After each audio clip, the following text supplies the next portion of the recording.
வீட்டில் பொருட்கள் காலி. ஸோ நான் வந்த இடம் தான் போரூர் சரவணா ஸ்டோர். இங்கே நான் பர்ச்சேஸ் பண்ணேன் மில்லட் பிஸ்கெட். இங்கே நான் மில்லட் பிஸ்கெட்டை பார்த்து ரொம்ப வியந்துட்டேன். எக்கச்சக்க பிராண்ட்ஸில் வச்சுருந்தாங்க. பட் நான் வாங்கினது என்னமோ இந்த பிராண்டில் உள்ள மில்லட் பிஸ்கெட் தான்.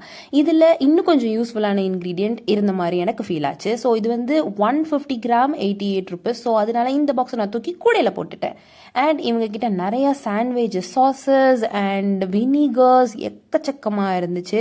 எதடா வாங்குறது எதடா விடுறதுன்னு எனக்கு தெரியல. But Saravana store price little bit அவங்க குறைக்கிற மாதிரி குறைச்சி அவங்க டேக்ஸில் இன்க்ரீஸ் பண்ணிடுறாங்கன்னு எனக்கு தோணுது. இந்த மாதிரி உங்களுக்கு தோணுதா நீங்கள் கமெண்ட் பண்ணுங்கள்.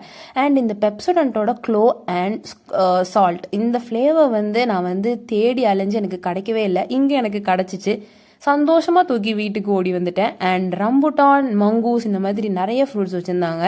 மங்கூஸ் 88 90 ருபீஸோ சார்ஜ் பண்ணாங்க. ஃபுல்லாக அழுகி இருந்தது. வெஜிடபிள்ஸ் இவங்ககிட்ட நிறையா வெரைட்டிஸ் இருக்குங்க. அண்ட் இது 90 ருபீஸ் போட்டிருந்தாங்க. அவகேடோ வச்சுட்டு குடு குடுன்னு ஓடி வந்துட்டேன். பை.